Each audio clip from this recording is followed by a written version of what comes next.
And this is Sophie Aldred, also known as Ace, reporting for Travelling the Vortex.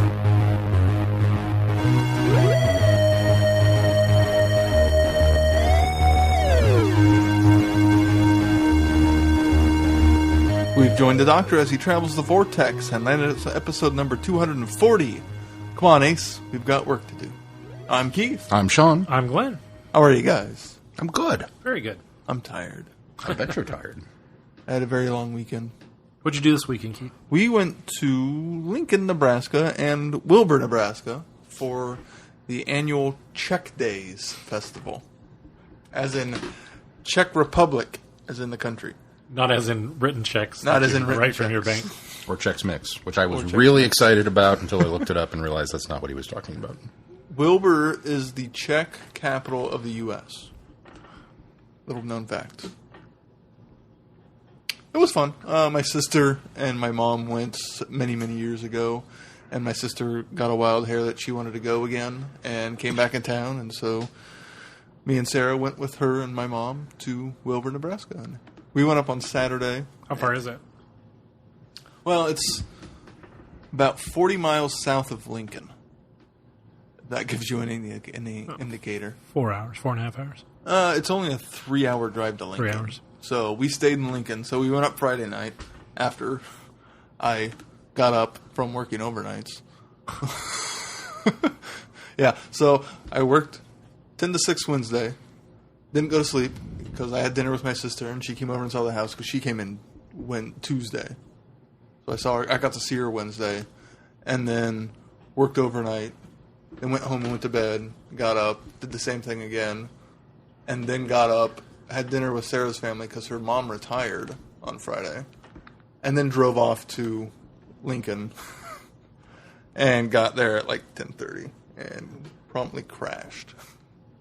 Not a car, but into bed. You know? Did you drive the whole way? Yeah. That's how I stayed awake, Glenn. Yeah, but if you would have had somebody else drive, you'd slept in the car. But then I wouldn't have slept when I got to the hotel room, and it would have been a mess. My body was so out of whack, it wouldn't matter. I was going to sleep no matter what. So, but yeah, it's basically the downtown of Wilbur, Nebraska shuts down, which it's a 3-block area anyways. So, and becomes this street festival, and there was a parade and demonstrations, and there's a Czech museum, so you get to go through and see historical costumes, or not costumes. The only place in town open that day is the Czech Museum. There were some bars. Oh. Why do I have to go to work? Everybody else is off. Czechs like their piva, is what they call it, is their beer. Sounds like my kind of festival. Sounds like my kind of people. Yeah. There was one lady I saw walking around with a shirt saying, a Czech walks out of a bar. What? It could happen. Apparently it's that kind of people. They actually, one of the bars in town had 3 different Czech imported beers. And I had one and my mom had one and I tried hers and they were both really good. But yeah, it was a street festival. Were they a drought or lager? Lager. One was a Pilsner. One was a lager. That reminds me. Would you guys like a beer? I better not. I'll fall asleep. Okay. Thank you, though. What kind of beer? I don't know. Oh, then no. It's a Lucky Buddha. A Lucky Buddha. Oh, I bought that it. kind? I'll try that. I bought it because we bought it because the bottle was cool, and we haven't had a chance to crack them open yet. And we thought Will and Kara are big beer drinkers. Sometime we'll get together with them, and they'll have a beer, and then they'll let me know that he doesn't like lagers or whatever this particular thing is. And it was like, oh, well, never mind. I'm always willing to try one. Well, hold on a second. Okay. I'll continue with my regaling of Czech Days. And there was polka dancing. Well, as one does. as one does at a Czech festival. Yeah, it was fun. It was a time for us to hang out as a family more than anything That's else. cool. Yeah. I did bring back something for you guys to try. Oh. So after Sean comes back, it's a Czech pastry. Oh, I like. This is a good trade. I bring you beer, you bring me pastries. They're called kolaches. I rub the belly. Isn't it a cool bottle? They are very cool. You can tell the What's on his belly. Ugh. Maybe he stuck to the box. I don't know. I have bumps. There are bumps on his belly for me. Dalek bumps. You can tell the non-beer drinker, I bought it for the bottle. Well, because you're going to save the bottles, aren't you? Maybe. No, because he gave me this. I'm saving the bottle. Oh, this looks like a jammy dodger. It kind of is. It's bread-like dough around jam. Glenn, you don't have to. I know you were trying to diet. Just finished. Oh, after I gave him a beer. Just finished week 1, and I got a beer and a Danish in front of me now. I'm pretty sure it's not super sweet, so I'm pretty sure they're pretty healthy. But, yeah, see all this? This is what I'm avoiding. Is this white sugar? Oh, this it's white the wheat. carbs? Yeah, well, it's not even just the carbs. It's the unprocessed, or it's the processed breads. But You like it? I'll try it. They come in a variety of flavors. These are strawberry. Oh, that's good. I thought you guys would enjoy them. You're right. It's not real sweet. Yeah. And of course, they had a lot of Czech food, which we didn't eat because it's a lot of cabbage. It's like, We should have taken a picture of that before we ate it. oh, it's not nearly as pretty now. It's like a roll almost. Yeah, kind with, of. It's almost with jelly on top. a slightly sweetened roll. Yeah, because it's not like a Danish or a donut or No, any of those it's kind of. really not. I'm going to have to walk twice as much tomorrow.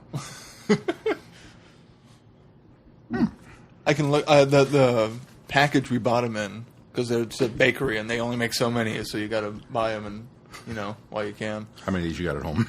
Actually, we only bought a 6-pack. I'm not as big of a sweet eater as I used to be, so. My mom bought like 4 different kinds. Yeah. Czech food is a lot of cabbage, so we didn't eat a lot of that. Check. C-Z-E-C-H. C Let me Z C. Wait a minute. C-Z-E-C-H. Yep. You want to know how to spell kolache? K. There's a restaurant in Kansas City called the Kolache Factory, or Kolache Brothers, or something. C-O-L... Oh, I'm sorry. K-O-L... Told you. A-C-H-E. No E. Just No. the H. The factory is the E. With the food is... K-O-L-A-C-H. Yep. It autocorrected to lilacs. K-O-L-A-C-H. Because that's close. But Adam goes up and hits the Kolache. I think it's Kolache Factory is the name of it in Kansas City all the time. And what they do is they're baked like what's a good example? It's like a dough that's raised, but they put meat in it. Where'd you go? Oh. Wilbur? Wilbur, Nebraska. That's not a real Czech name. I'm trying to think what those are called. I don't know why or how Wilbur became the Czech capital, the USA, but... That's where they settled, I'm sure. I mean, that's Well, and they're working... Hayes, Kansas is Germans, and Lensborg, Kansas, Yeah. although that's a Swedish name, is Swedish. It was fun.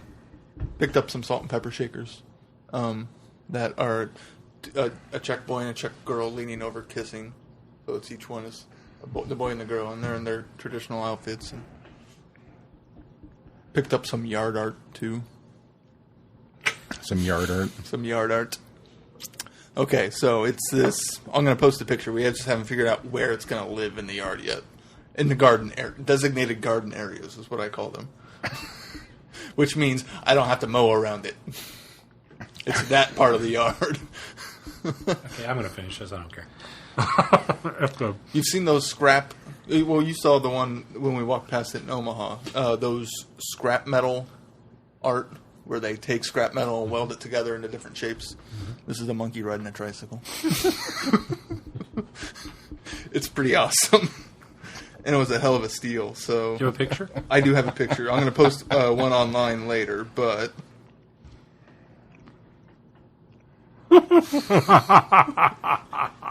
Oh, yes. Isn't that us? That's so very, the two of you. So it was a lot of fun, but very exhausting and very hot. And then we took my sister back to the airport today. So that was You're off pretty... the rest of the week? No, I'm back tomorrow. You're back tomorrow. Yeah. Well, Bob will be happy. He called me But this then you're morning. off Friday, right? No. I thought you were off Friday. No. I'm off next Wednesday through the rest of the week. I didn't take Friday off because I saw you on the calendar. No? I don't think so. You were on the calendar when I went to put the... That's weird. This is weird. You might check on that tomorrow. Twist off? Oh, it is a twist off. I don't know. I haven't drank any yet. No, it's not. It's not coming off. Let me finish my smoothie here before I get into the beer. What'd you guys do? Would you like a palate cleanser before you move from your That was good, though. I'm going to remember that. Odwalla? We tackled... I don't think it's a twist off. Did you twist yours off? No, I tried it, and then I thought it was a twist off, and then it wasn't. Keith is very manly. We tackled Death Trap this week, which I'd never seen, but it's kind of been one of those that I've always wanted to. Are you familiar with that one at all? Is that with Christopher Reeve and Yes. Michael Caine? And Michael I Caine. love that movie. I had never seen it, and I love it as well. It was great. It's a murder mystery comedy kind of thing. And then we watched Ghost Protocol. We're continuing our Mission Impossible rewatches. God, I love Ghost Protocol. It's so good. How's the beer? Nope, not a fan. It's all right. It's hoppy. Oh, then see, Glenn and Will and Kara definitely wouldn't like it then. So What kind of? I'm going to finish it, but it's... Yeah, let me have a sip. You're gonna find it gross. I know. I don't like beer. Yeah, it's a product of China. Okay, well. That's really beer. Yep. This is the most beer. That's the most beer of any beer has ever beered. Yeah, I think you taste too much of the hops. Yeah. Okay. Well, too bad. Cool bottles though. The bottles are awesome. They've got little Buddhas on them. Yeah. Green Buddhas. I'm sure it was bottled by a little 6-year-old Chinese boy. No, they're made in. Or in California. This is a product of China. Imported by Sage Those are- Beverages there in you go. Carlsbad, California. Imported beer. It's from China. Oh. Bottled by a little 6-year-old. Well, it probably was then. Or a Yeti in a Tibetan Or a monastery. Yeti in a Tibetan monastery. That's not in China. It's in Tibet. Not according to China. Touche. I got one! But, so we watched Ghost Protocol, then we went and saw Mission Impossible 5. Or MI5, as I like to call it, but not as the British like me to call it. How was it? It was really, really good. I don't know if... Because I love Ghost Protocol so much. It's my favorite, and this one's maybe right here, but they're real close. They're just... Did Brad Bird direct this one too? No. I wish he had. The new guy... I don't even remember the new guy's name. He's done, like, commercials. Oh, so He's another one of those. he's that a fresh just- face. Fresh face that kind of came along. Good but, for him getting a chance. Yeah. But you know the airplane stunt in the trailers that you've seen, and you can't wait. It's right at the beginning. They hit you with that first thing. Well, that's Oh, why it's wow. in all the yeah. trailers. So it's like, oh, we're starting here. Okay. But yeah, the whole movie's really, really good and really, really amazing, and thoroughly enjoyed it. Simon Pegg's in it a lot, and Ving Rhames comes back and is in a good chunk of it, and so thoroughly enjoyable. After you watched all the other ones, did you go watch the honest trailer of this franchise? No. It's pretty great talking about watch Tom Cruise run away from things. And then this really long montage of him running. And then this one really, really long shot from one of the movies. There's a video somewhere out there that's called Tom Cruising. And it's just a super edit of all of his running from Vanilla Sky. And I mean, it goes... MI6, or MI6, Minority Report. Minority What do you get Report MI6 and from? Mission Impossible, and I mean, it goes all the way back to The Firm. He runs a lot in The Firm. I'd forgotten how much he runs around. And Tom has this very... He doesn't run just... I mean, he doesn't jog.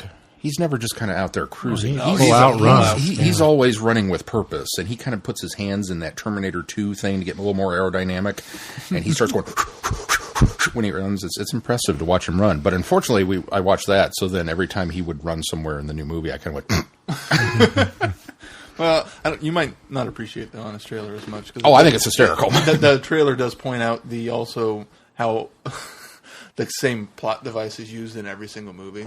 I as much of a fan as I am of these movies, I would really like to see one where they don't wind up disavowed, or that there's not a mole in the agency. I kind of think we've run the gambit with that. Everything you can do with it. We've run the gambit. We're done with that. Let's do something like, let's just go save the world. Can we do that one? But But no, it's good. So, what'd you do, Glenn? We garage sailed Saturday only, and got up bright and early, opened it up. Steady stream of people, which I think kind of helped that we put in the ad. We put specifically Saturday only, so I think people went, "Oh, hey, here's one that won't be picked over by the time we get there." So, where we probably only had a few 2 or 3 minute lulls, but consistent all the way till about 3, and then it died off. But I think it was because of the heat. It was so hot. So we closed up about 3:45. And then Sunday afternoon we went and saw Tomorrowland. Oh, what'd you think? It's fun. It's a fun film. I really enjoyed it. There's a lot wrong with it, but the message is good and the message is clear. There's plot holes. I don't even want to say plot holes. There's a lot of unfeasibility in it, but I mean beyond the fact that they're in a separate dimension, trying things that they couldn't do in our dimension. But aside from that, there were a lot of problems with it. But overall, I enjoyed it. It was fun. I wish it had done better commercially. I wish a lot more people had seen it because I think it's got a good message. I think it's also. I don't know if you saw recently, they've kind of announced the official kibosh of Tron 3. Oh, yeah, I did see that. It's completely kaput. And apparently the reason is because Disney's decided they're going to continue to pump money into Marvel and Star Wars. Yeah. Which, understandably. But I kind of think maybe if Tomorrowland had done a little better, maybe they would have thought there was still that pull for original science fiction and they would have tried it. But the beauty of this is it's an original idea and it makes fun. And in a way, it pokes fun at all of the dystopian future movies and science fiction that's so popular now by pointing out that, I mean, there's a without giving too much away, there's a central crux of that particular element, but there's a reason why there's that particular element. So it was actually very clever. Whoops. Sorry. Get the mic. It's one I want to see. Now it's at the cheap theater. I'm kind of itching more. What do you do with it? It's a jetpack. Does it work? It works. It just doesn't fly. But I'm working on it. That was my favorite scene. It's right up.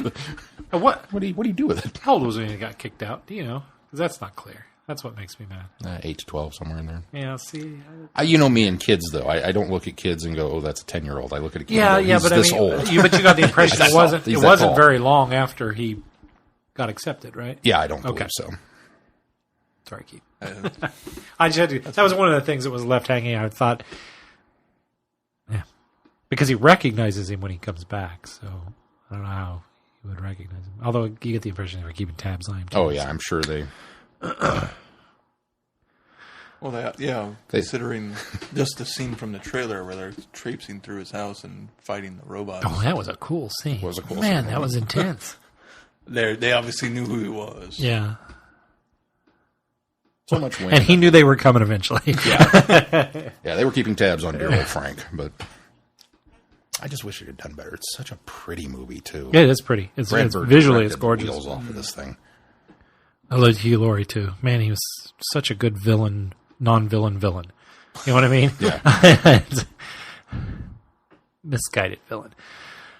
That was it. He'd be awesome in an episode of Doctor Who. He would be. He would be. Oh, yeah. Well, I think they should get him and Stephen Fry and put them in an episode of Doctor Who as somebody.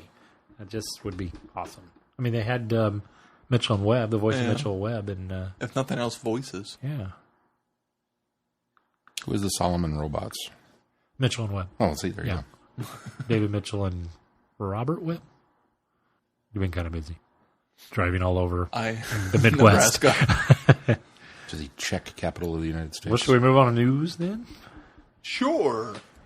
A couple of neat items in news today. Yeah. On the heels of two apparently very successful theater outings, Doctor Who is returning to the big screen, this time in 3D, for Dark Water, Death in Heaven. On September 15th and 16th at 7:30 p.m., whenever your local time, 7:30 p.m. Just before the launch of Series 9. That's that week of the launch, isn't it? Yeah. Okay. right before, because the launch will be Saturday. Okay.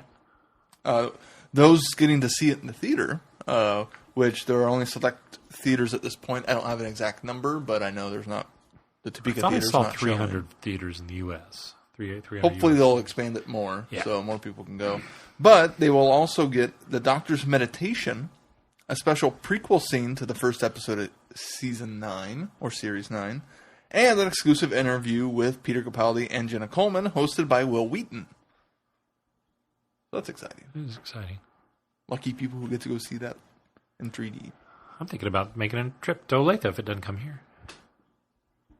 Okay, you take off the 15th, I'll take off the 16th. I'm taking off the whole week. Oh, I'll tell dang you it. that now. I haven't put it in yet, so I guess if you rush in tomorrow before me, but my plan is to try to take the whole week off. So That's pretty exciting. And then some other kind of cool, exciting news. NASA has released plans for naming areas of Pluto's moon. And I can never pronounce it right, so I'm going to skip it. Charon? Sharon. Charon. Yeah, I did it right. Sharon. Sharon. Charon? Sharon. Charon? Who does here's the key. Who discovered it? It was Sharon. Because if it was a French guy, it's Sharon. No, it's Sharon. As we lose all our French listeners, they think they're poking fun. Really, we're not. It's all at 11. We just don't know how to say things in French. Especially Sean. He's taken 2 years of it. I know how to say fromage. Fromage. You know what that word is? That's cheese. Okay, good. I know that because of Dexter's Lab. I know it because of Freakazoid. Okay, moving on. What's coming to the moon? Sharon? The moon Charon, they are naming craters and different various sundries on... Various sundries. basically I craters. believe those are called topographical features. Basically chasms and Somebody craters. bought a globe. And mons. Whatever. What's a mon? A mountain. Oh, okay. I did not know that. It's I've never seen it abbreviated that way. I don't know why, but on Mars, Olympus Mons is the big one. Oh. The base of which is as wide as Colorado. Oh, okay. I did not know On that. Earth, they're mountains. On celestial bodies, they're mons. To make them sound celestial. It must be. That's how I've ever referred to them on other planets and moons as mons. So if you're on somebody else's... If you're on a different planet and looking at Earth, are they mons? Likely. It's Mons Everest. I think it depends on their language. It could be. You know, If they if it's speak English. Icewarian, I don't know what the translation would be for that. I don't know or, how Sutek would say it. Sutek might say it differently. Now, Sutek would probably use the Egyptian. So. Probably. Anyways, they're going to name... There's a proposal. Sutek sounds French. Doesn't he? No, sounds Egyptian. Khufu, Sutek, Akhmenra. Imhotep. No, that definitely sounds Egyptian. Sutek, I don't know. Anyway, they're going to name... They have proposals to name things after sci-fi shows, including Doctor Who, in which they have right now proposed TARDIS Chasm and Gallifrey... Chasm? Or is it chasm? Chasm, probably. Chasm. But there's an H, so I like to pronounce it I Chasm. got you. I got you. You know, on the schedule. On the schedule. We have schedules and chasms. In the UK, do they say chasm instead I of don't know. And the Damons. They don't say the Damons. I know that for a fact. And Gallifrey Macula. What's Macula? I'm going to Google it. You're going to have to Google that one. I don't know that one off the top of my head. I probably knew it once upon a time, but It's a lost. distinct... Well, that's a skin thing, not a... Well, maybe. It might be a distinct, derivative of the same. A distinct origin. spot, such as a discolored spot on the skin. So, a discolored spot on the surface. It I'm could be assuming. derivative from the same Okay. source. Derivative from. Derivative from... other Continuing to butcher the English language here on the podcast tonight. Derivative of. Other ones that we would appreciate, Vader Crater. What? Vader Crater. Vader I thought you Crater. said Bader Crater. Skywalker Crater. Serenity Chasm. Ooh. Argo Chasm. Should have been Serenity Valley. Yeah, it If really we're gonna split hairs about this NASA, I really want to call Argo something else. Argo, bleep yourself, Chasm. Because that's every time they said it in the movie. That's what they did. I can't see the that and not think that. Kubrick. Mel and I actually use that as a greeting sometimes. To this day, Spock crater and Vulcan planum. Whatever a planum. I'm assuming that's like a plateau. Probably. A plateau, that sounds French. That does sound French. there's a Nostromo chasm too. Chasma. Chasma. Well, maybe these are just proposed Yeah, names. these are proposed, yeah. Ripley crater.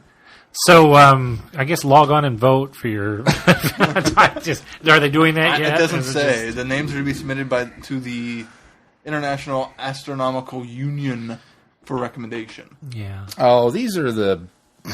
So NASA. These are the guys that name stars. They charge you $50 and you can have a star named after you. These are the guys also that said Pluto wasn't a planet anymore. I don't know how reputable these guys really are. At least NASA's the one saying, "Hey, let's name him." It's not fair. And just for the record, I'm not being sexist here when I say these guys. This is obvious because if there were women on this, they would have made a dumb decision. So there's that.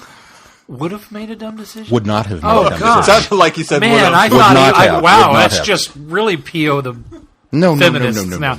No, Only a guy would make a decision that stupid. That's not a planet anymore. we should We have to redraw all be the maps now. grateful that at least the idiots that decided Pluto wasn't a planet at least has a good idea of naming the features of the moon after science fiction things. So. But I don't think it wasn't their idea, though. It's NASA's. NASA's idea. Oh, it's NASA's idea to submit it to the... I got you. The guys that were smart enough to go to Pluto are the ones coming up with the names.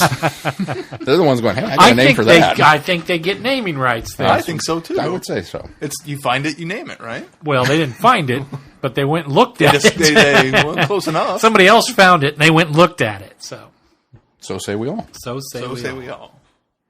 Yeah, there's no Battlestar one on there. Oh, surely somewhere.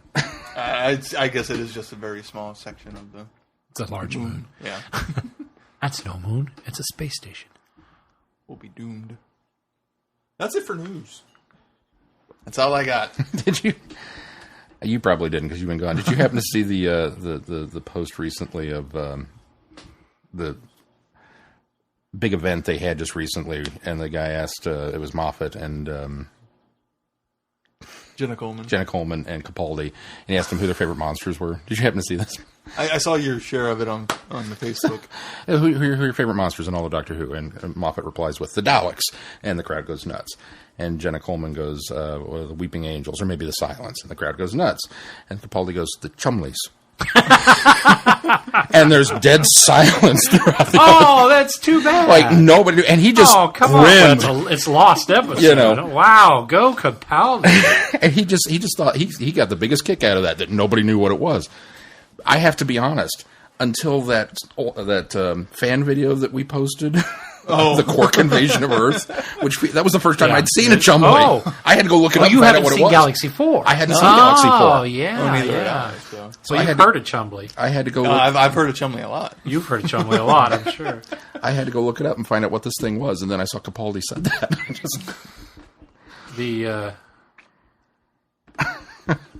The text tone on my phone is this.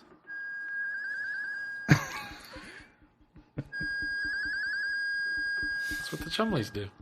That's my text tone. My goal is to go to a Doctor Who convention and let that thing go off and see how many people go, Chumley! I think I'm just going to cosplay as one. That's A life Give me a size giant. That's giant life Chumley. size. No, life size I would guess be life about size this would be- big. You know, Get giant. Katrina It'd be a and- giant. That's Chumley. what we should Yeah, do. let Instead Katrina of be a going Chumley. out, I've Wait, been- put little antenna bobbers on her head. We've been doing this all wrong. Instead of going out and getting Dalek blueprints, we should just build a Chumley. I could build that. They're only they're like this big, and we can show up, and it can run in circles around with Much less canines. articulate. articulated than little canine. remote control. Oh yeah. Absolutely. All you have to do is You just gotta get a Roomba. It has to move. A colander, upside down colander on a Roomba. It You're has done. to move. Well, they're larger than that, but it has to move in all directions, and the little dome thing needs to raise up. That's all you have to do.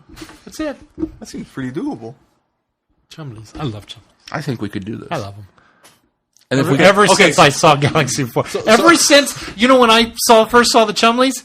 At Gallifrey when I went that year, and they had found the Galaxy 4. They were previous to that, and they showed it at Galley. And I looked at this thing, and I said, the heck is that? And everybody in the audience laughed. I mean, they were all laughing at it. Because I'm sure 2/3 of the people in that room, even at Gallifrey, had never seen a Chumley other than maybe in pictures. Yeah. And it was just like, really? And from then on, I love Chumleys. So we'll just have to we'll make a remote control Chumley and dress Katrina up as a quark. There you go. Oh, there you go. I say if the Chumley turns out well, we can graduate to a quark. They're slightly larger. But we don't need to do a robotic one. We can put somebody inside put somebody in the quark, yeah. Maybe get robotic arms. Oh, that Quarks Invade Earth was hilarious. Man, I loved it. So much fun, wasn't it? Just loved that. I know Keith didn't reply. You should post that on our website so that people can see it, because that was good. I think you had it on our Facebook page. But were you in jest with your comments of my complaint about it? What was my big? I found the thing very enjoyable and very humorous. My only complaint with it was that if I felt that it made the goofs a bit too apparent, and that's meaning the camera goofs, like the bad focus. I feel like the boom mic. It was a bit over the top for the era. That's what they were going for, though, because it was they were being sarcastic. I got that, but I was like, kind of. And I really hope they do make more, because they left it where there was going to be another episode. So I thought the Daleks killed all of them. That was pretty much that was it. Daleks said, "This planet's ours," but as the Daleks should. So Daleks went out. Should we move on to feedback? Yes, feedback. First up in feedback is Rachel. She writes, "I wish I was in Kansas City." Mm-hmm. Dear Vortex Gang, as I'm writing this, I'm behind by an episode of the podcast, but I just want to drop a line and say hello. And I also wanted to say that I am very jealous of those of you who get to go to Kansas City Comic-Con and see my doctor. I wish I could say I'll be living vicariously through you via social media, but alas, I shall be camping and won't have any internet and limited cell phone use. But I do look forward to hearing all about it on the podcast following the con. So as Clara would say, spare me a thought now and then, and give old 60 a hug for me. Rachel. I will give him a hug when I see him. Hey, remember the girl that cried? This is from her. He'll probably go, oh, yeah, Rachel. Oh, I remember Rachel. Yeah, she had a bear. The crying girl with the bear. This is from her. I was going to make a scathing comment about camping, but I'll just refrain. Up next in feedback is Holly. Holly writes, Dorothy Gale McShane Nitro 9 not included. Or is it? Hey guys, love the new design on the Traveling the Vortex website. Yay! That comes courtesy of Glenn, who worked very hard on it. He claims. We don't really know. We know he worked on it. We know he worked on it. I'll never keep my reputation as the miracle worker if I told you the truth. A little bit of housekeeping before I go into my thoughts on this week's show topic. The August book for the Traveling the Vortex Book Club of the Month is The English Way of Death by Gareth Roberts. It's a Fourth Doctor and Romana story, and I'm 2 chapters in, and K9 made an appearance in the first chapter. So there's hope he will be there later on in the book. Well, Keith will be picking that one up. He's on Amazon, he's ordered it, and yes, it's on its way. And purchase. Ghostlight, The Curse of Fenric, and Survival. I have to say, all these stories really show what Ace has gone through while traveling with the Doctor. Some of it was for the good, and some of it, well, let's face it, some of the things that she has to go through I wouldn't wish on anybody. She looks up to the Doctor, and there's been times when he hasn't come through for her, and other times that he has. I'm glad that she's called him on the things that he did to her, and that they were both able to clear the air somewhat and continue on their adventures together. Once again, I have to say a great big thank you to Big Finish for giving us further adventures with Ace, and expanding her story even more. I'll wrap it up here, looking forward to hearing everyone else's thoughts about Ace. Holly from Wisconsin. Thank you, Holly. Thank you, Holly. And that's it for feedback. Well, let's move on to our reviews.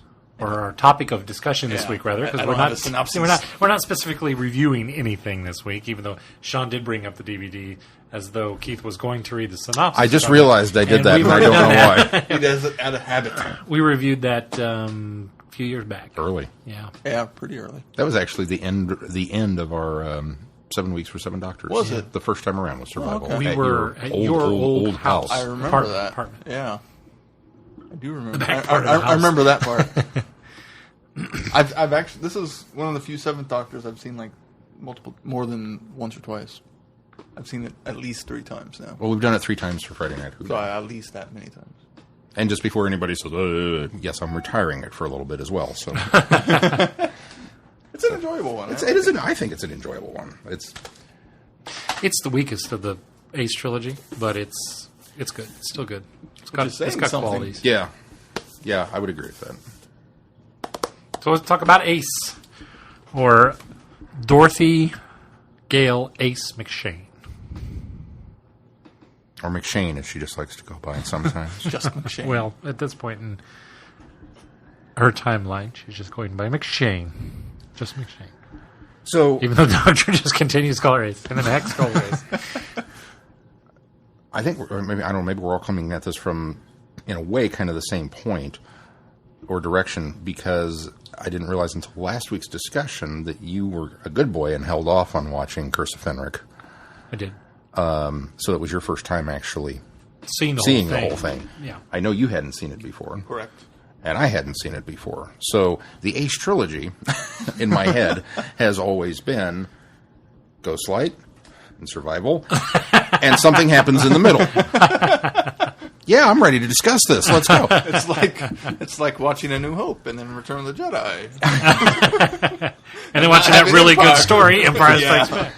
Yeah, nothing happens to Luke in the middle part of that, right? Nothing. Or Han, or Leia, or... Why would she want to go home? Yeah. Makes the beginning of Survival. So much more makes sense now. Although it doesn't have much of an impact on the rest of the story. No, And really, that's the only, and I think that's part of why Survival is the weakest of the Ace trilogy, is because the only Ace aspect to it, other than the great stuff she gets to do in Survival, which she gets to do pretty much in all of her stories, is the connection of her going back home and her friends. Yeah, well, that's the big And it's thing. kind of a very subplot of it that kicks off everything, but not really involved with other than trying to rescue them, the cat people and the master and everything. Well, that's the big thing, is the fact that what Survival does best is it paints a picture of how far Ace has come since she left Perivale, how much her character has developed, how much she has changed, how much she's grown, how much she's matured, especially from Dragonfire. Because when you look back at Dragonfire, she really seems like a young, naive 16-year-old girl. Oh yeah, that She's girl very would have bright fought and turned bouncy into and a cheerful, cheetah. even though she's still, even though she's still, very rebellious and headstrong. She is very young and immature, and you can see that in her in Dragonfire. By the time we get to Survival, she has gone through, especially in the last 3 stories, she's gone through so much that she's really come of age, and she's become very mature, very responsible, very independent, even though she's still being guided and tested and by the Doctor. So I think Survival does a nice job of putting a capstone on Ace before the series ended. Yeah.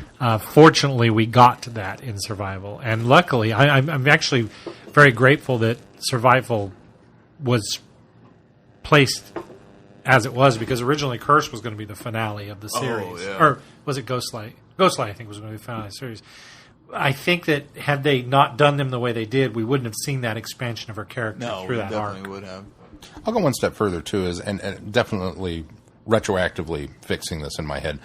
But her ability to backtrack with Kiara in the cheetah, when the instinct takes over and everything is flush with her, when the Doctor kind of comes to her and very quietly says, "Ace."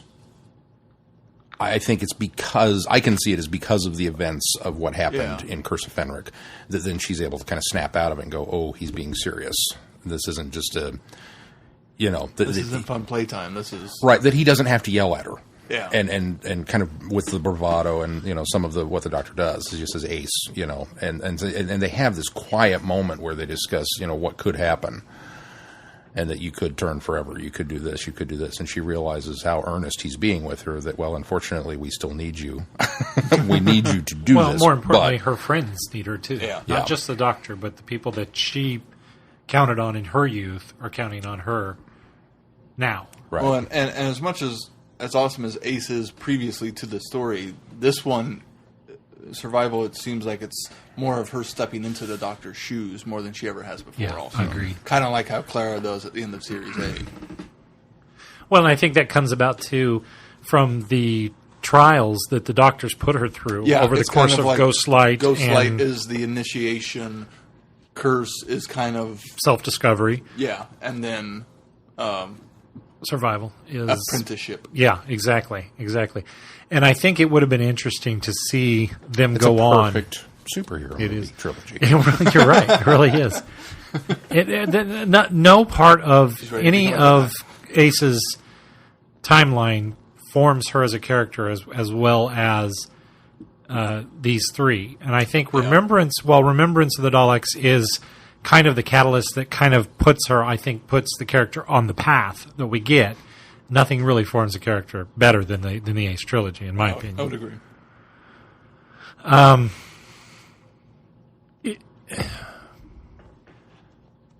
What I appreciate about these three stories the most is that in an era of Doctor Who where the heads of the BBC were pushing the idea that this was a kids show, that this was for 4 and up and everybody can enjoy it. They were the writers and the producers and Cartmel gets a huge props for this, but they were still able to do some very intriguing story development while still being under the guise of a family program. Yeah. By making the balance, striking a balance between the humor and the Doctor, even though you can tell he's grown darker throughout his era, there are still those nice little fun moments that are still captivating, and the jokes and the witticism and the fun between the two characters. But also underneath that, on another layer, we're telling a story that's really building upon the character of Ace.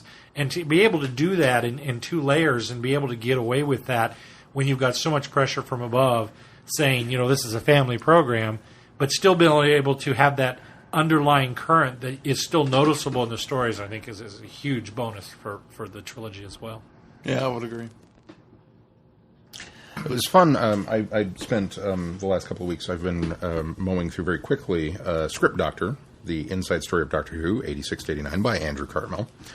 And he brings to light some really fascinating... I highly recommend this, by the way. You guys should totally read this book.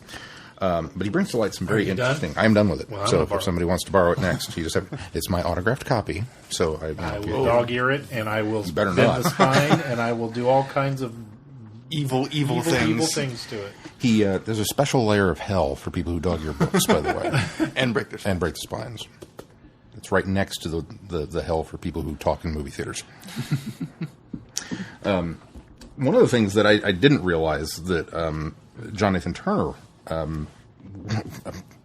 geniusly, I think, put into motion is the official budget for Doctor Who at this time was a 4-parter, a 6-parter, and a 3-parter. Or another 4-parter. 4, 6, 4. That was the official budget. 3 stories for the whole season. And it was John Nathan Turner who decided that if he split that 6-parter, because he didn't like doing the 6-part stories anyway, he felt they were unwieldy. And if he split that up, because of the way the budget was worked, that they could do half of their shooting for that 6-parter on location and half of it in the studio. And he decided that if he split it up, he could do a full 3-part story in the studio and a full 3-part story out on location. And the BBC would be none the wiser, because he's still spending the same amount of money, but he's squeezing an extra story into this. And that's what gave them the flexibility to wiggle around some of these, things that the BBC was like, well, you're going to do it this way. And this which way. is interesting because, you've got Ghostlight, which is 3 stories, 3 parts, On all in location. studio. All in studio. On studio. You've got Curse of Fenric, which is both studio work and on location. And then you've got it's a Survival, which is all on location. Right. Yeah.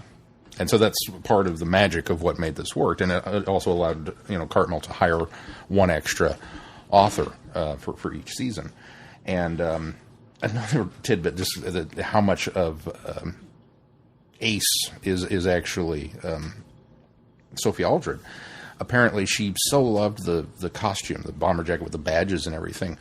Apparently, they had a bit of a row between her and John Nathan Turner early on in Remembrance of the Daleks. What? Because she was finding new patches and adding them onto the jacket herself. And it was creating a continuity problem. Because she wasn't telling anybody or getting approval. She was just, putting stuff on, and he kind of blew up at her. And apparently, eventually, they later, talked it out and were fine friends after that. But initially, he was just going nuts because she was creating all kinds of problems for him in that department. What's disappointing, I think, a little bit about this book, it's a great read. It's very interesting. The first half of it is very much anecdotal insights to how television at the time was made, specifically Doctor Who. So he'll have whole things that are, a breakdown of what happened during this day of shooting, that he was there for this on location, and, he remembers fragments of conversation. He was an avid note taker. So he'll talk about, so-and-so asked for a lighting cue. Why are these people pink? Well, they're supposed to be pink according to the script. No, I thought they were blue. And, different things like that go through. And a lot of it is almost stream of consciousness. And so you kind of get a real feel for how that element of it is. And because of the serial nature of the show, you're getting things that, okay, the first chapter is Time in the Ronnie, which really details that. But then he kind of goes on about, well, okay, while we were shooting this, I was talking to this person about this script that's not going to happen until next year. And so you're still getting this kind of peppered in timey-wimey almost nature of television production with how things, because while constantly looking ahead. While the next chapter is about the next story, we're still dealing with Time in the Ronnie because it's being aired now, and so that kind of nature of it. The second half of the book is much more personal and much more. This is where I've kind of given up on things because I realized that the BBC doesn't get science fiction; they just don't get it. So his solution to that was to try and fake them out. And when he would talk with the writers, it was like, instead of a monster, can we do a robot? Because they seem to be okay with robots. we seem to be, if we make it a mechanical man, we can kind of fudge the line a little bit. He knew that if we did it with makeup versus a special effect, that we tend to be a little bit better off. And if we could at all possible avoid alien planets and instead do things historical on Earth, they knock the socks out of it, which is how Ghostlight, which originally was slated to be on Gallifrey, because it was long borrow. They just took the bits of it from that and put it in Victorian England, and man, look how great the production looks on this. And in his mind, he says the only down part of Ghostlight is the 2 husks in the basement, because John Nathan Turner said we need a proper monster here. Yeah, I saw that in an interview. And so, I think that was in the interview that you told me about that was on Ghostlight. We had them dressed in proper evening attire, and it became weird and creepy as opposed to just, what is with this thing in the basement? So it's frustrating because I could have read all of the book like the first half was written and been fine with it. And I could have read all of the book the way the second half of it was written and been fine with it.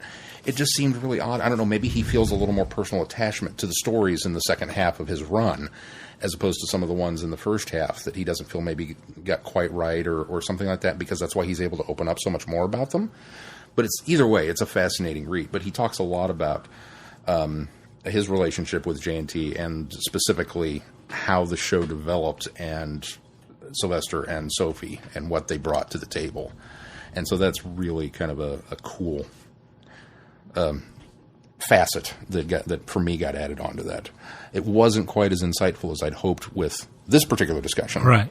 I don't know why I'm rambling on about it now, but there's a terrific documentary or a special feature on Survival called Little Girl Lost, and it explores the character of Ace. And they talk to Andrew Cartmel Sophie Aldred, and the writer of this, Ian. No, This one was Rona. Rona no, the writer of Curse, which was Curse Ian was Ian Manning. Briggs. Who is it? Briggs. Ian Briggs. And it was quite fascinating because they talked about the development of the character. And what I found interesting was that Sophie Aldred actually got the call for audition. And she went down, and she was nearly 20 when she got this part. And she was playing the role of a 16-year-old. And when she got there were 3 other girls, and they were all 16. And she thought, well, they're obviously going to get this because they're 16. So she just pretty much, for the most part, emulated the way they were and the way they what they did, and got the role. She also said she brought the leather jacket into it. She brought the leather jacket with her to her audition, and not particularly that one, but she came down with a leather jacket, and they absolutely loved it and said, "Yeah, this is the ace we're looking for." Yeah, Andrew Cardinal commented the first time he saw her that she was wearing Doc Martens and something else, Yeah. and he says, "Cool outfit. Do you think Yeah. that would look good on Ace?" And that was kind of She wasn't Ace to begin with either. She was. She auditioned for a Kang, if I remember, in Paradise Towers. Well, no. She was. No, the character's name was not Ace at the beginning. It was. I can't remember what she said it was, and it evolved into Ace because of the at the time, thing, in the 80s when something was cool, it was Ace, and because the character used that so much, that just evolved to become her nickname, was the fact it was Ace. Now, obviously, I've before heard in many interviews also that Andrew and her sat down many times working through what catchphrases They did. They Ace talked would about use, that. and Because they wanted- that one name that just pops up out of nowhere was actually a catchphrase, something or a that she always said slang. herself. Yeah, and it's actually a bit more derogatory than it probably should have made on television. Which is interesting because I don't remember Ace at all from the 80s. I mean, I remember the must be character. a- I don't remember UK ever thing. hearing and It referring was as probably so it must have been a UK thing. Yeah, UK centric probably. Although as slow as Wicked. we get things, Wicked I was remember. one thing that we used here quite a bit in the late 80s. So As slow as we get things here, maybe it'll come around next year. We'll start hearing Ace. exactly. Especially in the Midwest, because it's even slower from the coasts. But yeah, if you get a chance to watch that, it's quite interesting as well. But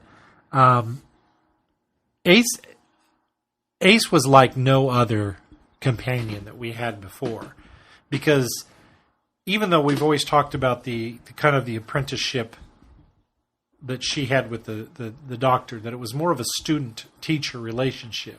And I think that's what makes it even more adequate that she calls him professor through the entire time they're together. She was such a different character because they brought Ace to a level where, especially in the Ace trilogy, they aptly named, fan-named Ace trilogy, it's very much Ace's story.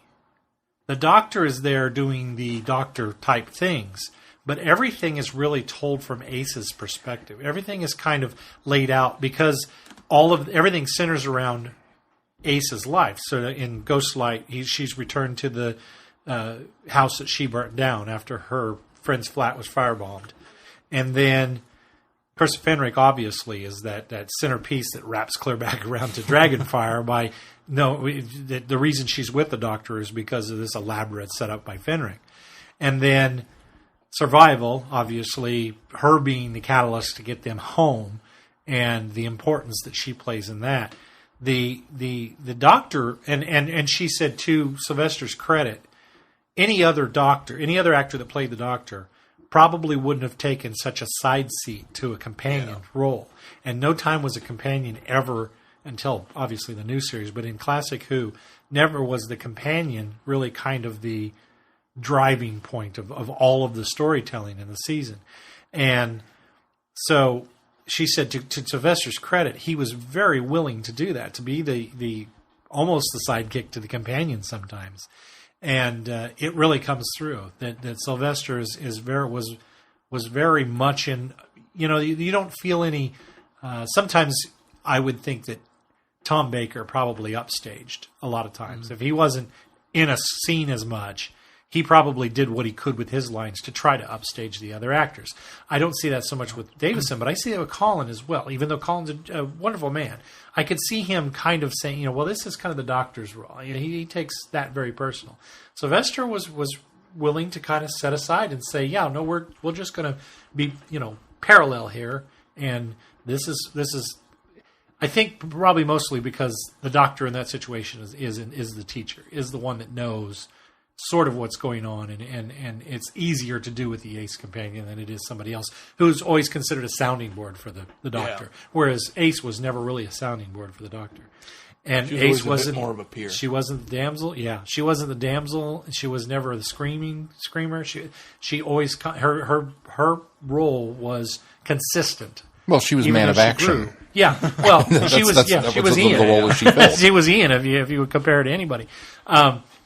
But even though her character grew, her character stayed consistent. There was no time that you went, that didn't feel very Ace-like, or that didn't feel very, that felt out of character for Ace. You never say that ever in any of the stories that she's in, from Happiness Patrol to Remembrance to just. And I wonder how much of that is the actress saying Ace wouldn't do that, or how much of that was Andrew Cartmel going, Ace wouldn't do that when he gets the scripts in, and tweaking. That's a good question. I don't know that's ever been addressed, but maybe a little bit of both, especially since he felt Sophie and Andrew had sat down before and said and kind of fleshed out this character ahead of time. Because it seems like Andrew definitely had a good grasp on what he wanted the character to be.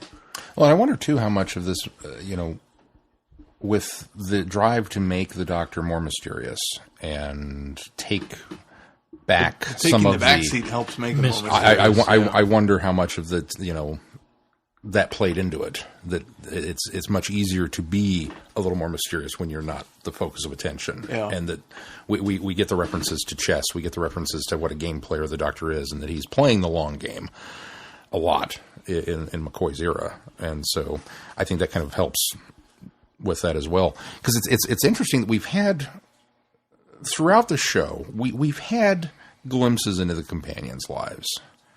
I mean, we get almost a whole episode with Ian and Barbara and the teaching and the concern over a student and stuff like that, and it's a great introduction for them. But then they do take a backseat to the Doctor, and they're just kind of along for the ride. We get things like obviously Sarah Jane and her journalism background and where she's coming from and stuff like that. We get things like going home. But even that sort of takes a backseat. Later in the Tom Baker years. Especially once the TARDIS starts working again. Yeah. And we get things like, going home to see Tegan's aunt, cousin. Who were we going home for?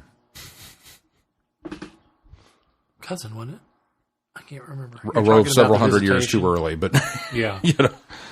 So there were moments kind of sprinkled throughout these, and then you get things like Turlough's backstory finally at the end of his run, where they kind of tried to widen this up and give us some introduction to these companions, which is great. It's funny, though, that with Ace, it came very naturally, and I almost think subtly. I don't think, even though, as you pointed out, these three stories are very much Ace-centric, it's Ace's story from beginning to middle to end through these three. It's not until you sit down and watch them in order with the foreknowledge that they're about Ace, I don't think that you really realize how much they're about Ace. Yeah, I think that's because it's not until this time through, even coming into this knowing this is the Ace trilogy, I was looking at it going, it's an episode of Doctor Who. It's still the Doctor's story. It's still driving that, but it's so subtle that no, this really is this other current that's flowing through this, and it's wonderfully done. Well, and I think that your point is valid, that even though they tried to expand and tell character stories, companion stories as we went, from John Pertwee's era to the time that Mel leaves with the Seventh Doctor, they were really kind of expounding on the mythos of the Doctor, where he is from, who he is, why he does what he does. They were dropping continuity hints within the Doctor's life. But once we get Ace on board, that kind of took a sidestep from the story. We were still getting, mentions of Gallifrey, and obviously the Hand of Omega was very heavy-handed in the lore or history of the Doctor, but it was done in such a way that the Doctor was doing things very mysterious and you don't really realize what's going on.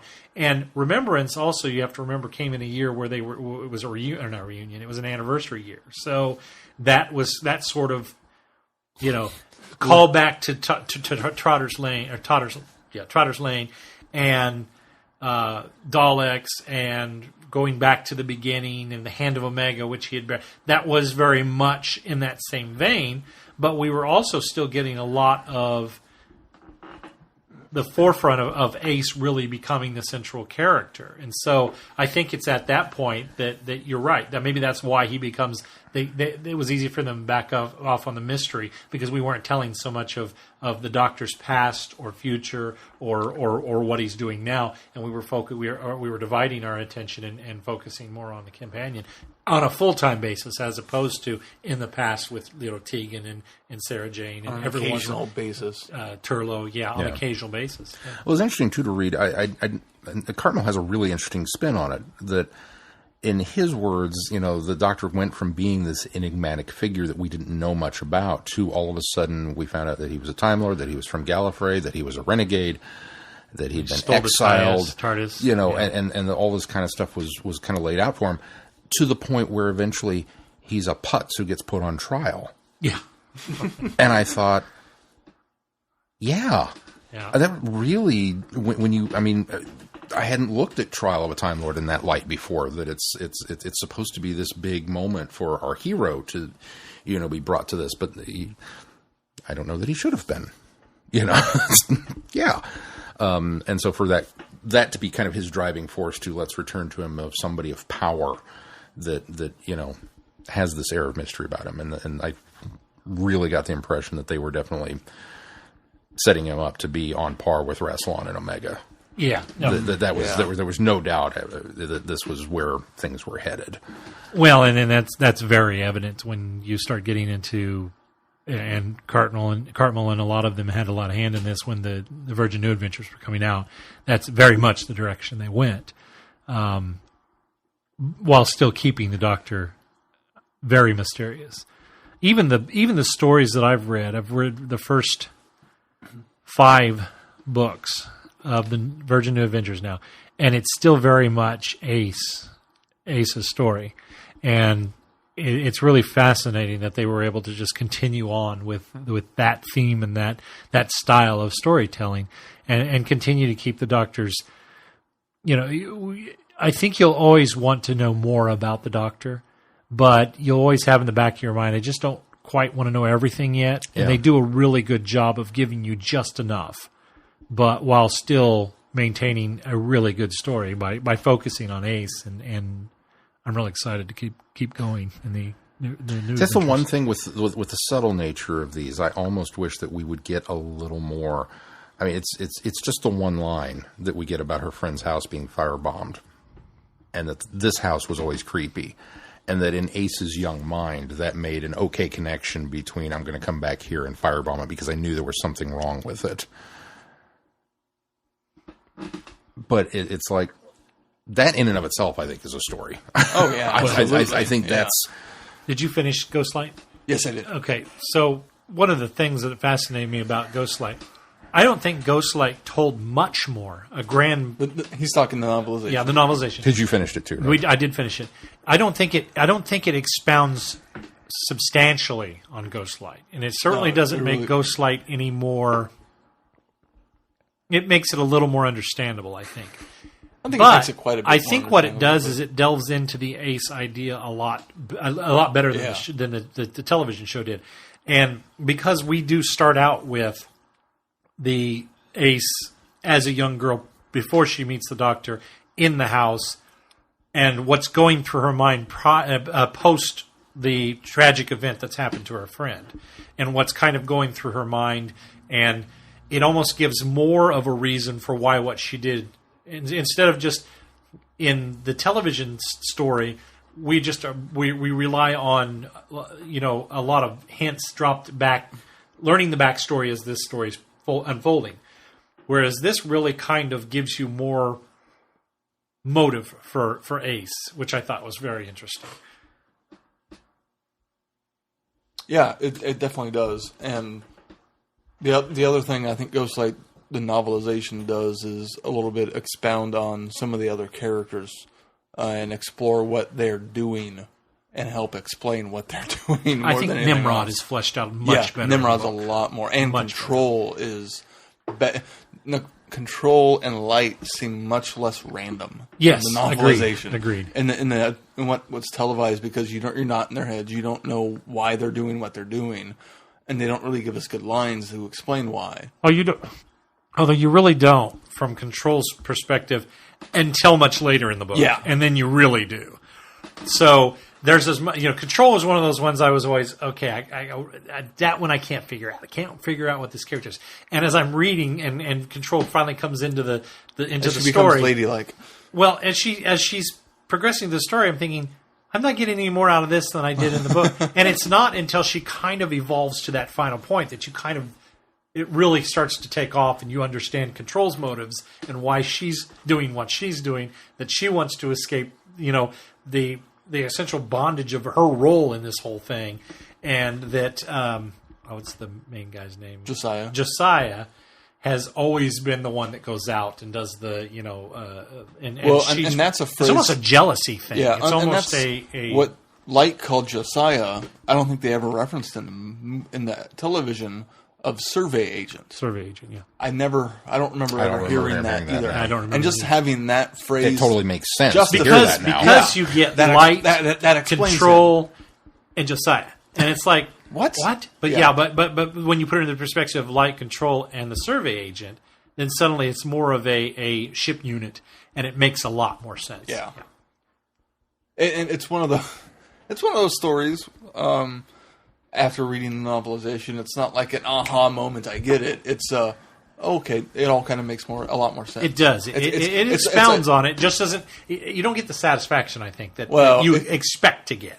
Yeah, it depends on what you're going into it for. Yeah. I mean, if you're going into it hoping for a aha, I get it. It all clicks. Light bulb moments. I don't think it's going to be there. But if you read it and then you sit back and think about what you just read and what happened in it. What you see on television makes a whole lot more sense. Yeah. I read 2001: A Space Odyssey, hoping for the light bulb moment, and I was very disappointed when you realized how close. That apparently Stanley Kubrick stayed to the book. Apparently, Arthur C. Clarke loved the movie version so much that he completely altered the book because the book was written but hadn't been released. Right. Oh. And so they made the movie, and then he decided he was cutting out all of the stuff that wasn't in the movie. And so the book version is almost exactly went from being a novel screen. to a novelization. It is a novelization of the movie. And Arthur C. Clarke thought it was brilliant. And I was like, I'm not denying that. I just didn't understand it. Without derailing this too much more, because we really are here to talk about Ace, but I think the other fascination about Ghostlight the novel is the purpose for Nimrod, as I sort of talked about, and the purpose for the tooth that the doctor gives him, that you clearly see him give to Nimrod. It's expounded upon a lot as to why he gave it to him and what that meant to Nimrod. And I thought that was really fascinating. I could always infer what it meant from the television story, but seeing that backstory or reading about it and learning more about Nimrod helped it go, okay, yeah, that makes a lot. Well, I think what the television story does for me is it's a moment where Nimrod puts his trust in the doctor because of the trinket. Yeah. And that's simply all it needs to do. Yeah, it's a totem of power. But the totem of power, then it's expounded on and explained to what it is and what has been bestowed on Nimrod as the tail keeper, or what was he tail considered? teller or something like something that. like that. Because he is then empowered in he essentially, it's almost a realization that he's the keeper of his people's story, and that he's the one that it's passed to, and that's like a token from a god. In order to get that, it's almost justification for your purpose or your classification. So it really meant a lot more in reading it, and it also helps explain why he would turn his back on this entity that he was worshiping previously. Yeah. In Light later in the episode. Makes him at least second guess his decision to. It doesn't make him as wishy-washy. I think that's the problem with the television story. I always thought he turned on a dime, even though there's a reason for it, because he gives him the tooth. Was it a tooth or a claw? It was a tooth. It was a tooth. Yeah. It's too small to be a claw, I suppose. But anyway, when he gives him the tooth, it makes sense. But it almost seems like it was like, okay, now I'm going to follow the doctor. Now I'm going to do, what the doctor's. I agree with what the doctor's doing. Whereas in the book, it's more of a, okay, maybe I'm wrong in worshiping light and being so reverent to light. Now the doctor's on equal par. So now I have to make a decision, because as the keeper, I need to decide who. So it really gives him more of a authority to decide for himself, as opposed to just going, okay, now I'm with the doctor. Yeah. And you can't do that on television. You can't do that in three. Was it 3 or was it 4? 3. Stories? Okay, you can't do that in 3 stories. I mean, 3 episodes. And I think there were some additional scenes that they probably filmed, because I know there are deleted scenes on the DVD that were in the book that obviously didn't make it in television, and that helped a lot of. It seemed like a lot of the Nimrod stuff was cut. I think when I watched the documentary, they talked about there's a lot more that got wiped. I know a lot did for Curse. Oh, it was Curse. It was Curse when I Curse. watched the Curse documentary. Yeah, there was a lot of stuff from Curse that got wiped because they thought, well, we're not going to use it, and so it's not even on DVD, unfortunately. Anyway, Ghostlight. I recommend reading the novel because absolutely. it does expound on what the television story. There's, like Keith said, there's no aha. This all makes sense now, but it lays it out more. And I think rewatching Ghostlight gives you more and more insight. I got so much more out of it the second time. And I think on third, fourth, fifth viewing, you probably would even get more. But Ghostlight really, it's almost the crib notes for Ghostlight, because you get a lot more reading Ghostlight, the novelization. So what about the Fenric? Were there deleted scenes that got wiped that dealt specifically with Ace? But from what I understood on that, From what I saw, it was like some action stuff that got cut, and so that's why some of the stuff was close-up cutaways. Yeah, okay. In fact, Thanks to that's what it was. It was a lot of. There was a lot Daniel of up close shots of Ace that would have had also accompanied wide action scenes as well. And so in fact, there's at one point in the church where I felt like it almost felt like clip after clip after clip, and I thought that was an odd direction to do. And I think that was some of that. It would have been clip, broaden out, clip, broaden out, and it would have made it a little more aesthetic. Because obviously the feel of Fenric is very much the important emotional weight of that is. I mean, I think that's in there. Well, you do that all close up too. So yeah. I mean, I think they nailed. Oh, they do. They certainly do. And I don't think anything that got wiped ruined anything. I mean, I think it just would have maybe kind of moved the story a little. Mm. It would have just. I think it was more aesthetic than it would have been anything. It wouldn't have felt as clipped together. Yeah. And I only remember one place. It sounds like there was a lot that they lost, but I only saw one place where I noticed that I thought, I could have shot that differently. And obviously they did shoot it differently. They just weren't able to use it. It's interesting. His crib notes for Curse of Fenric includes that it has its flaws too, particularly as a vampire story. For example, the Russian soldier's fear of nightfall is pretty irrelevant since we can't afford nightfall. So they simply couldn't shoot at night. Yeah, they did attack during the day. So the first solution was, what do we do? What if they had this big, gigantic black mist that rolled in? And then somebody from the prop department said, we can't do the black. It's toxic. You're going to get white smoke. Thus, it became the mist. It was like, okay. It worked, though, still. Oh, yeah. It really worked. It didn't. They do specifically say, though, that they're afraid of nightfall. Yeah. Well, poor misguided fools. Just it another didn't matter. myth that didn't come true. Yeah. Apparently, a fun bit of it was that John Nathan Turner was concerned that the show would be too horrific. He did not want to do a vampire story.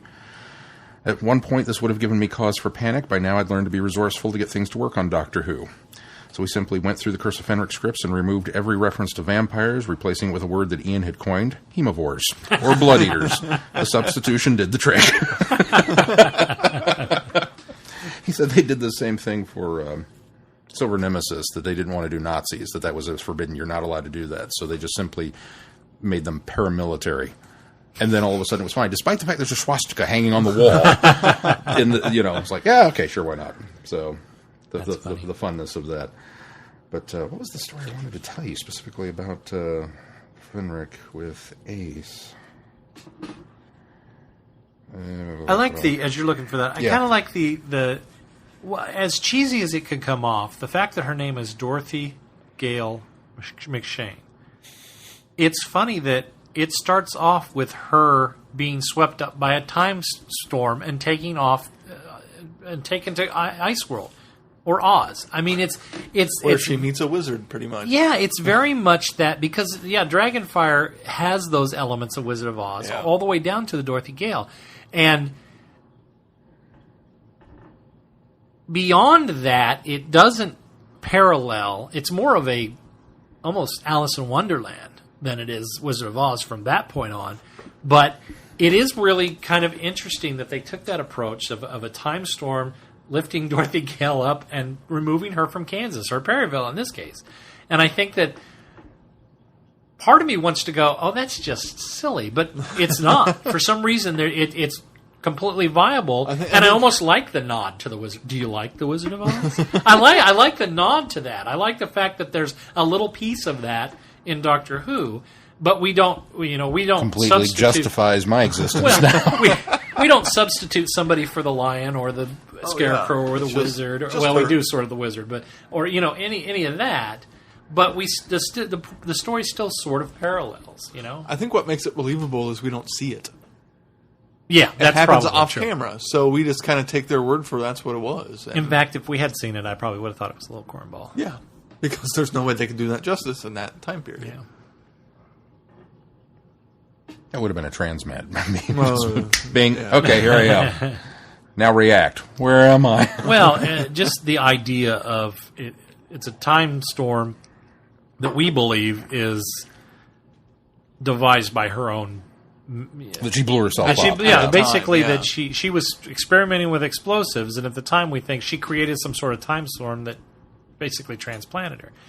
And to find out later that it was completely a setup by Fenric was just like... that helps make it even more believable. It does. It really because does. It's this alien menace that's exactly doing whatever force or technology they have on somebody, as opposed to her somehow making an explosion and blasting herself to another dimension. It justifies Ace, too, from this a little bit from the standpoint that I don't know that I would trust her with explosives if this is what I believed, had happened to her.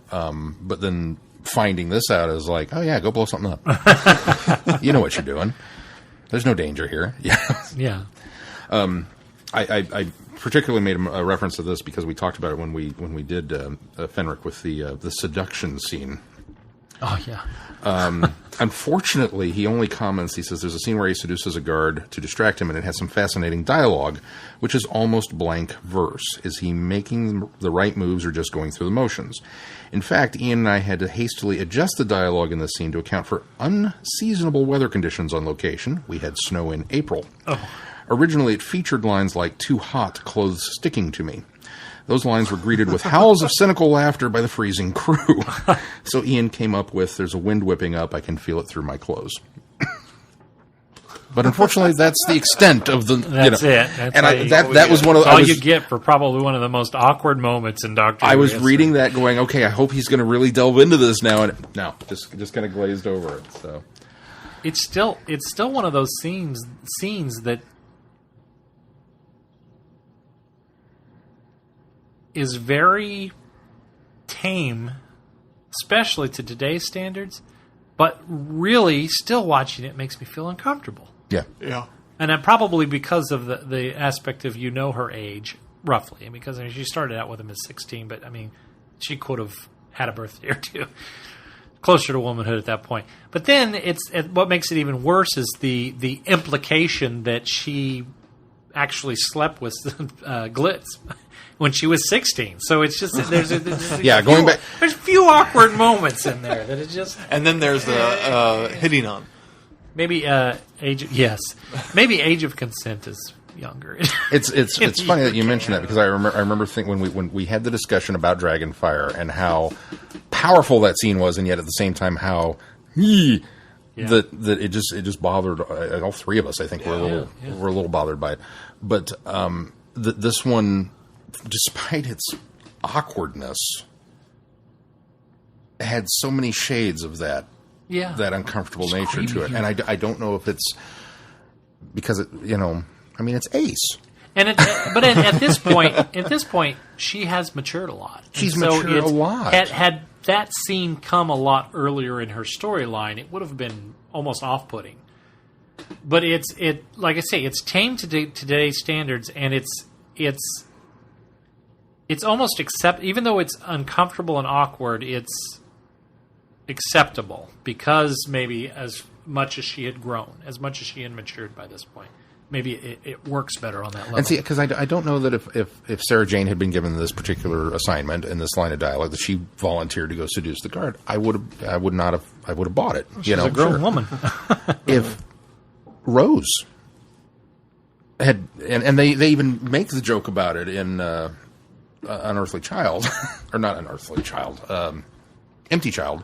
Oh, that you're not his type, But we get to that moment where it's like, okay, I'll go seduce the guard, and so it's just, I don't know why it's got to be the age thing. That's the only thing I can come on. I think because even Rose was 19 when she started traveling with the Doctor. I think though, because when the new series returned, they made no bones about the type of character that Rose was. Whereas with Ace, we're introduced to her as this rebellious 16-year-old, and so she's a lot more tomboy too. Yeah, so automatically you've planted a lot of ideas about a different type of Ace than we get to it by the point we get to Fenric. Whereas Rose was consistently, I don't want to say Rose was promiscuous, but Rose was consistently a different type of. That's true. She'd already had 3 different boyfriends by the time. So she was definitely a different type. I mean, we always joke about how Mickey and her ran off and did the nasty, knocked some boots there was it Boomtown when they ran off to each? Yeah. We always joke that that's probably what happened on the screen, and we joke about it. And she's still a young woman, but it's almost acceptable there. But then you have this awkward scene where she's just seducing the guy, and you see the whole thing, and nothing hinky happens.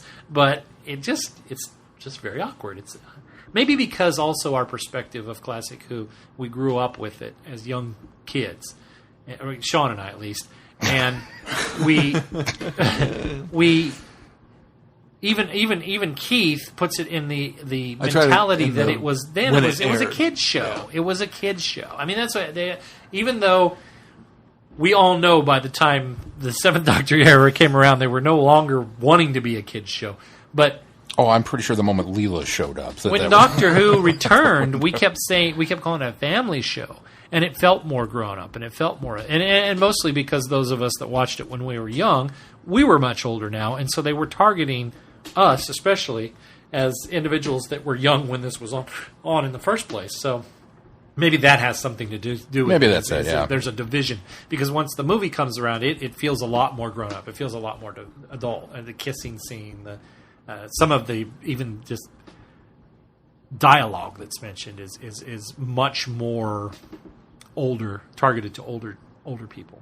Well, and because the final season specifically of Sylvester's run was much darker and much more adult, when we sit down to watch Classic Who, we're used to what came before. That's true too. And so it as I mentioned last week with Curse, how Ace is kind of how people have said Ace was a template for future companions in the modern series, and how I see that more now. Well, now with that whole season in perspective, it's kind of going in that direction also. Well, also, the Seventh Doctor era, while they were trying to do things a little more with a deeper purpose and plot and a darker Time Lord and with some more adult themes, you got to remember we still got a 7-foot Candyman. It's true. And we got a dog, a puppet dog that was, I mean, while he's vicious, he was still a puppet. And we got, you got Davy Jones and Christopher Fenrick. Yeah, we got little things that were, still made it look like very much like a children's television program. So maybe those peppered in is what makes it even worse. That we've got this one scene here that's very adult. It might just be simply down to there's a lot of heavy science fiction. Which is circus and clowns would be another example in Greatest Show of the Galaxy. There's a lot of, and this is something that Cartmel was striving for, was wanting to tell, real hard-hitting science fiction stories as opposed to just science fiction trappings, which is something he felt had come before. And I think in these three stories in particular, when you look at Ghostlight, when you look at Fenric, when you look at survival, certainly the core idea in survival with, this planet is affecting you and you're becoming animalistic. And I mean, there's some, that's okay. That's deep, Fenric with the idea that we've set up this time trap that goes all the way back to the beginning of her run with the Doctor and stuff is like, okay, that's, and that she meets her mother and, all this, that's some hardcore stuff there. And then in, the first one, Ghostlight. I mean, we could spend volumes talking about Sorry. how deep Ghostlight is. So I think that maybe that has an element of it as well. That while the storytelling was growing up and the stories that they were telling were a little more grown up, that it made sense that they would move in that direction. And I think that also lends to why it feels much more like a template for New Who, that it's... and Moffat has said that before, too, that if you go back and watch Survival and then go back and watch Rose, which it kind of angers me that he leaves out the movie, but that's okay. That he's just trying to illustrate the tie between the two eras. Well, and to some extent... Well, and telling the story from the companion's perspective as well. It's just... Yeah. And to some extent, Ace has also been, as I said, very tomboyish.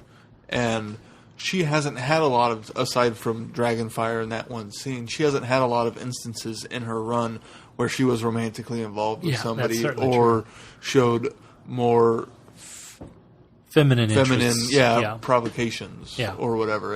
And there we get more of that in Curse with the scene, and then with her kind of later with the quasi romance that she got. Yeah. Maybe it almost reverts her back to classic companion stereotypes and tropes that Ace did not take part of throughout her entire run. Yeah. Maybe that's the difference. Why it's so awful. Maybe if she'd had a marriage proposal or two, by this point, she had a possible love interest somewhere in the run before. Because you could buy it a bit more. Well, and I like the almost love interest that we kind of get with her and the Russian guy, because that seems very like maybe that's where we're heading with the two of them. And I know you'd mentioned that you thought it felt rushed, but it did feel a little rushed. I just felt like it wasn't developed enough for me to feel rushed. I don't think it was just like little. Maybe that's the problem. It wasn't necessarily that it was rushed; just there wasn't enough time for development. Right. So we had to get from point A to point B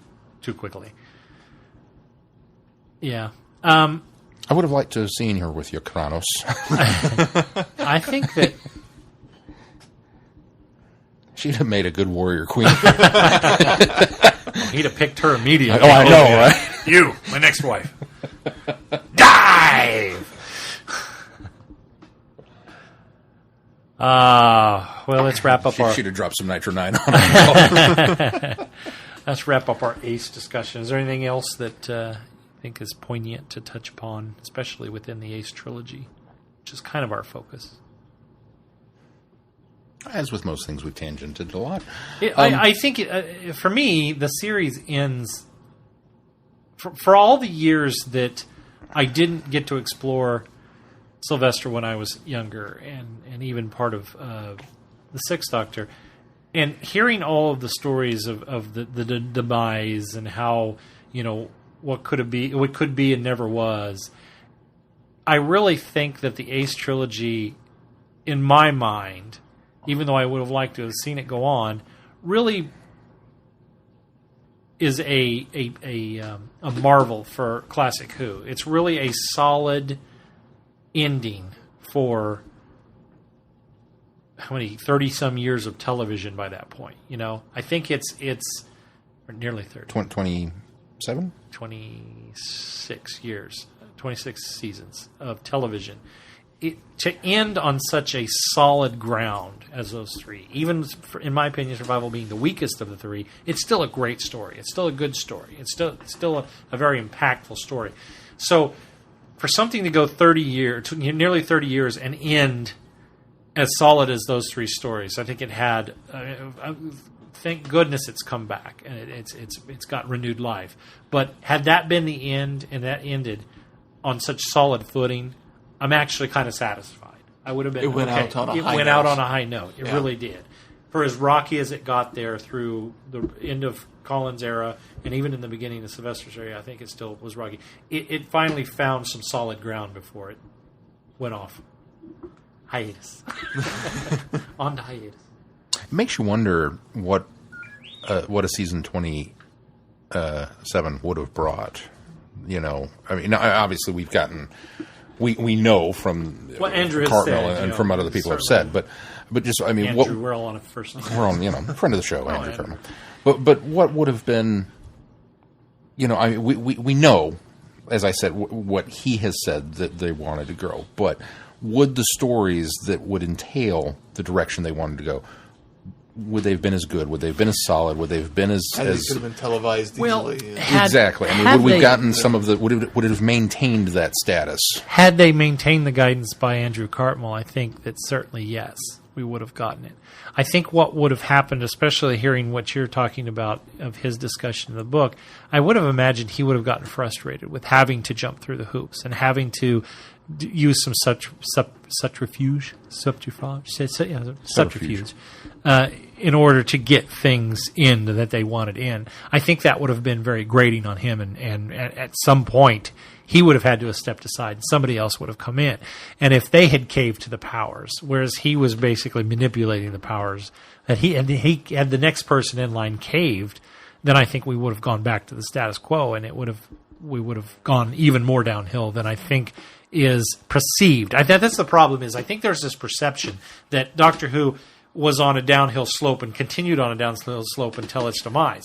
And that's why I think I'm most encouraged by the way that the classic series ended on a high note, because while it felt like it was slipping, I think it was actually on the uphill grade before it finally got kiboshed altogether. So could it have maintained the uphill slope? Yes, but how long? For how long? Yeah. For how long would Andrew Cartmel wanted to put up with that? How long would J&T have had to stay in a job that he has made in the past when he was still alive, made no bones about the idea that he was exhausted of Doctor Who and was really only hanging on to it for the fans. I mean, if they have both stepped aside, who knows where it would have gone. I guess we never will. I think you would have gotten maybe another good season before it imploded, and for the very reasons that you just said, because of the poisonous atmosphere at the BBC. From people who were actively trying to just get rid of it and let it be done, to the people that simply didn't get it, as he points out several times throughout it. That even the people working on the show sometimes that they would have a soccer match on. that they were watching on this monitor while the filming was going on over here, and it's like, do your job, focus over here on those. And so just the fact that so many times that and Battlefield was another great example he referenced in the book, that these knights wearing robotic armor, it was supposed to be like servos and gears, like power loader kind of armor, and they read knights suits of armor and gave them suits of armor. And the writer to this day, he says, I've watched 5 minutes of Battlefield. I can't get any further into it than that. He says, I'm just, oh, no. And, I shouldn't have wrote Knight. I should have wrote Android. I should have wrote something more that would have given them a robot. I should have said robot. That would have, but just that kind of stuff. And I think you're right. I think that they would have eventually had somebody that would have come in and, whether we got to the end of Ace and with what they wanted to do with her character or not, I think eventually it either would have caved or somebody else would have come in who caved to what the BBC wanted, and then it would have been a really sad representation of what it once was. And then it would have died a true death. Yeah. And it may not have been able to come back from that. Yeah. So the fact that it did end on a high note, I mean, I think Sylvester and Sophie and Cartmel is. I mean, we owe them all a great gratitude that we have the ability to come back and hit upon this again in '96, and then again in 2005. Agreed. All right, Sean, what we got coming up on the schedule? Well, coming up next on the schedule, we're doing. Keith and I, you decided you're not going down at some point? I'll be in Tulsa. Oh, that's right. You're going to Tulsa, so you're not going to be there. Nope. But Keith and I, at some point in time this weekend, are both going to be attending Kansas City Comic-Con this weekend, featuring guest of honor, Colin Baker. So for Friday Night Who, this week, we will be doing Attack of the Cybermen. Yay! So, and that one is still readily available, as so. far as we know. I've not checked. So if you don't have it, it's one you need to own anyway. But that'll be Friday Night Who, and then we'll be regaling you with all kinds of fun stories from Kansas City Comic-Con next week and some of our adventures there. And if you're in the neighborhood, obviously come down and check it out. We're working on finalizing the next bits of schedule before we get into the run-up to season, or the next bits of schedule will be the run-up to season 9. I keep wanting to say 8. No, what is it? It's 9. It's 9. It is 9. See, I don't even know what season it is. The next Capaldi season's coming. I keep trying to call it 10, so you're doing better than I am. Well, technically it is 10. That at least kind of makes sense. If you count the specials. But, so we're working on finalizing that for you. And, obviously, if you like this show, thank you very much for liking it. And, like us on Facebook and follow us on Twitter and, support us through Patreon and all those other fun things. Are the spread shirts, has that been updated again? No, I still have a design to add. Forgot. Sean submitted a really cool design, and I forgot to. I was just asking. I forgot to link it. So I was just asking. Maybe before you go to Tulsa. Yeah, I'll get it before this week. I'll probably do it in between waiting for this to buffer and do all the crazy things it does while I'm editing it. So uploads and processing and all the things that it does. All those rendering. Yeah, rendering, all those little downtime things that I go, okay, now I got 10 minutes. Okay, now I got 20 minutes. I suppose we should. Wait, I tease you a lot. I suppose I should offer my thanks to you as the technical guru behind this. Not only the brainchild, but the one who's responsible for getting us out each week and doing all the heavy lifting. I do my best. Well, thank you for Good that. job. Thank you. You make me look good, and so I sound good. Even when you're making me look like an idiot, you still make me look pretty good. So. I'm pretty good at doing both. It's a fun job, isn't it? So, yeah. All right. Well, if that's going to do it for this week, until next week, I'm Glenn. I'm Sean. I'm Keith. Cheers. Good night, everybody. Be seeing you. You have been listening to Traveling the Vortex. Doctor Who and all of its associated programs are owned and trademarked by the BBC. No infringement is intended or implied.